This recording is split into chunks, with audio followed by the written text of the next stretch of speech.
as far as any of the ridiculous allegations out there, I'm not going to spend more than one sentence in response to it, and that is that I resent any of those accusations because they're patently false. And it's interesting the amount of power that people think that I have, which I don't. But I love Robert, and it was, one of those days yesterday. Let's welcome in Pete Prisco and Douzable to talk about it, because Aaron Rodgers, even if he's only giving us a sentence, he's saying a whole lot there, gentlemen, saying he has nothing to do with that firing. He resents all of those allegations because they are false. I'm going to start with you. How much of that are you buying from what Aaron Rodgers is saying? I believe he didn't directly have a saying in Robert Saleh getting fired, but Pete and Jacqueline, his play on the field and the play of the offense definitely had a lot to do with the firing of Robert Saleh. When you look at this Jets team through 5 weeks of the 2024 season, and then you look at when Zach Wilson was the quarterback through 5 weeks of last season, it's identical. Look at it, 2-3, completion percentage, 61%, yards per attempt, 6 for each. They're averaging the same amount of points. Pete, wasn't Aaron Rodgers supposed to come in and fix this offense? So even though I don't think he had a direct reasoning or had conversations with Woody about firing Robert Saleh, his play on the field directly had a reason for Robert Saleh getting fired. I know people will say, well, he's the head coach. It's not just about him having a good defense, even though he's a defensive-minded coach, but the reason why he hired Nathaniel Hackett was to bring you in. So you guys were supposed to get it done on that side of the ball. I stated it yesterday. I thought the timing of this made absolutely no sense. If this team wins Monday, Pete, they're in first place in the AFC East. How is bringing up my guy Ulbrich as the head coach, Jeff Ulbrich, how is that going to change how the offense is playing? It has no bearing on how the offense is going to play. So it absolutely made no sense. So I'll say it again. I don't think Rodgers had a direct line of communication in regards to Robert Saleh being fired, but his play on the field, or lack thereof, had a direct correlation to why Robert Saleh got fired. You know what was weird about that comment by Aaron Rodgers? His nose seemed to be growing every sentence that he talked right there. Just kept growing like the old Pinocchio. I mean, come on. Anybody, Ligia, you know better. He might not have gone to Woody Johnson and said, hey, fire him, or this is a mess, and you have to fire him. I want you to fire him. He might not have done that. But when Woody said he talked to him on Monday night, and he said, hey, what if I make this decision? Yeah, that would be good for the organization. What if they're going to make a change at offensive coordinator? That wouldn't be good for the organization, because that's his guy. And the bottom line is, he might not have said, make this move, but he probably strongly had big influence on it, despite what he says. And for him to sit there and say he didn't have any influence on what happened inside that building, why do you think Alan Lazard was there? Why do you think Randall Cobb was there? The reason they were there is because they're his buddies and his receiving targets from Green Bay. He had influence. Hackett's his guy. The offense is stale because Hackett's his guy, and he likes it that way. Look, Hackett's not going to rock the boat. What Rodgers wants, he wants one guy over here, two over there, and off they go. No pre-snap motion or very little. That's the Hackett way. And the reason Rodgers makes that the Hackett way is because he likes it that way. It's pure and simple. You're right. The offense caused this to happen. Rodgers caused it to happen. Yeah, and to your guys' point, Jets facing the Bills on Monday night with the division on the line. So certainly interesting timing to move on from your head coach. Let's stick with the division. Drake Maye, the Drake Maye era potentially loading in New England. Gerard Mayo saying he's going to start, saying that Drake Maye gives us the best chance to win. Pete, you got to think that this is going to be better than what we've seen from Jacoby Brissett over the last 5 weeks. But Pete, what do you say to the people that say, hey, maybe we shouldn't put him out there because behind this O-line, it might mess up his confidence? What do you say to those people?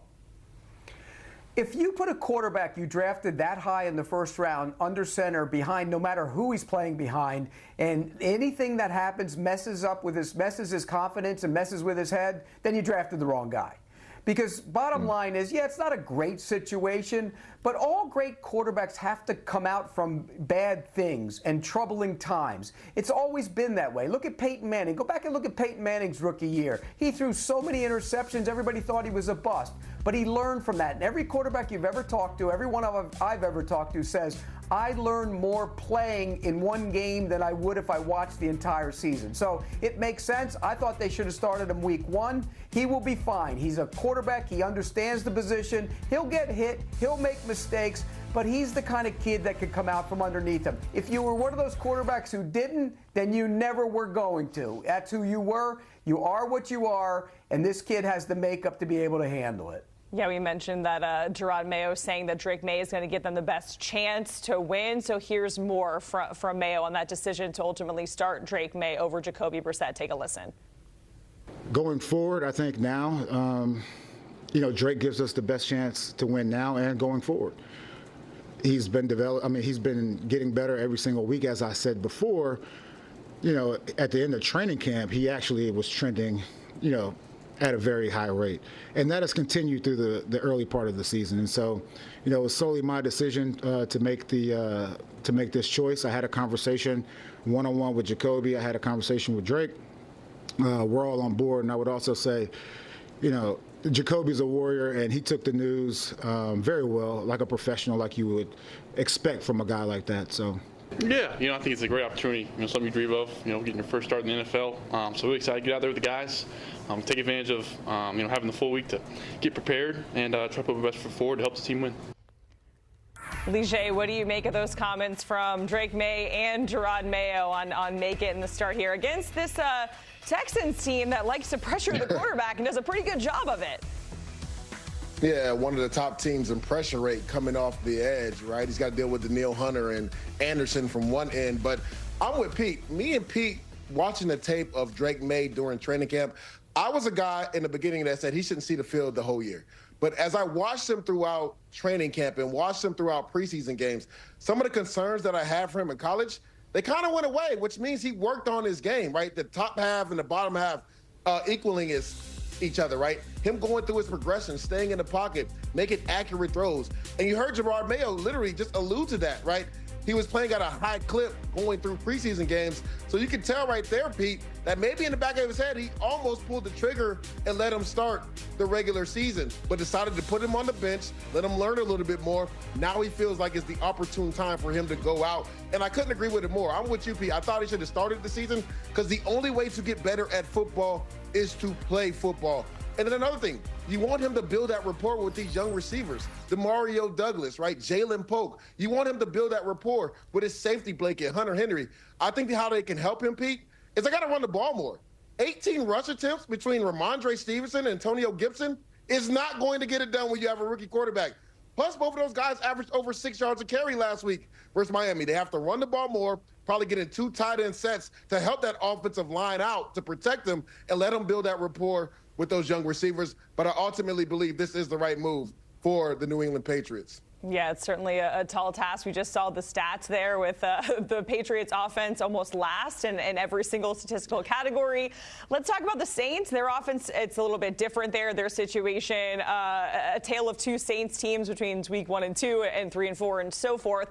Spencer Rattler potentially going to get the start because Derek Carr is going to miss some time because of an oblique injury. Lige, is it Spencer Rattler time? Is that the right move, or should they be going with Jake Haener, in your opinion? I know me and Pete were fans of Spencer Rattler, and there were talks coming out of New Orleans camp. If Derek Carr started off slow, that Spencer Rattler could potentially be the starter. And I think now is the time, now that Derek Carr is hurt. People will say Jake Haener has been in the league more, right? But they have to remember, Pete, this is a new offense with Clint Kubiak. So they got the playbook at the same time, and Spencer Rattler looked amazing during preseason. Everybody that I talked to out of New Orleans camp said to kick and flat out sling it. We knew we could do that at Oklahoma, and he also did it at South Carolina. So in regards to having a guy that can threaten the ball down the field, Spencer Rattler can do that. And then you see his mobility right here. He can make plays with his leg. Look at the toughness right there to get into the end zone. So I believe Spencer Rattler gives them a better opportunity to win games because you got a guy like Rashid Shaheed who can burn the top through the defense. He's a guy that can get the ball to him down the field. And then Chris Olave on those in-breaking routes, once you see Rashid Shaheed running through the defense, Spencer Rattler is going to be big in that. So I think Spencer Rattler should be the choice. Again, a lot of people felt if Derek Carr started off the season slow, that Spencer Rattler was on his neck to potentially be the starter. And Derek Carr didn't start out slow, but the last couple weeks haven't been great. I mean, they really have not. And that's a concern if you're the Saints. The offensive line is banged up. That is a major issue for any quarterback, but particularly for a young one. And this week, look, I think Rattler should be the choice. You know what you have in Haener. You don't know what you have in Rattler. You might have your future quarterback in Rattler. He has the big arm. You talk about driving the ball down the field. He can certainly do that. The other part of that is you're throwing him out there and you're throwing him against Todd Bowles. Todd Bowles loves to eat up young quarterbacks. He throws so many different looks at him. It might not be pretty if you throw him out there, but it doesn't matter. You're looking for something down the road. You know, Jake Haener's not the answer down the road. Maybe Spencer Rattler is. You need to find that out, and I think he's the right choice. I think he will play well if he goes in there. We have some more quarterback news with the Raiders. They're making a change at quarterback. It's going to be Aidan O'Connell instead of Pete's guy, Gardner Minshew, who's going to get the start. Pete, I think I know the answer to this, but does Aidan O'Connell, in your opinion, give them a better chance to win against Pittsburgh than Gardner Minshew? Well, I don't know. I mean, he gives them a better chance, but it doesn't give them a great chance because neither one of them are any damn good. But the bottom line is, Gardner Minshew, wherever he goes, it's the same story. There'll be magical moments. One game here, one game there. He went to Baltimore. He beat the Ravens. Look, he's great. He's great. He's fantastic. He's exciting. And then he becomes Gardner Minshew. And you know what Gardner Minshew is? He's a backup quarterback in the National Football League. It's about time people started to realize that. Everywhere he goes, they get so excited by these little short bunch of games where he plays pretty well. And then he turns into who he is. Like I always say, you are what you are. And Gardner Minshew is a backup quarterback. The problem for the Raiders is Aidan O'Connell's probably a backup quarterback too. Well, does this mean that Devontae Adams is going to stay? Because remember, that's who he wanted at quarterback was Aidan O'Connell, right? And then if you're Gardner Minshew, you're up 10-3 in the game. You absolutely can't throw a pick six in the red zone when you have an opportunity to go up 17-3 and potentially win the game. So I just thought this was to a point where Antonio Pierce felt like Gardner Minshew was just making too many mistakes. Let's go with the young guy and see if he can infuse some energy in our offense. Pete, I'm just going to get a shirt that says, "You are who you are," and I'm just going to wear it every time we talk about backup quarterbacks on this show. Pete Lige, we certainly appreciate it. The guys are going to hang tight. We got to bring them back because we're talking about the head coach hot seat in the NFL. Robert Saleh got fired. Who's next? We're talking about with the guys coming up on Spotlight.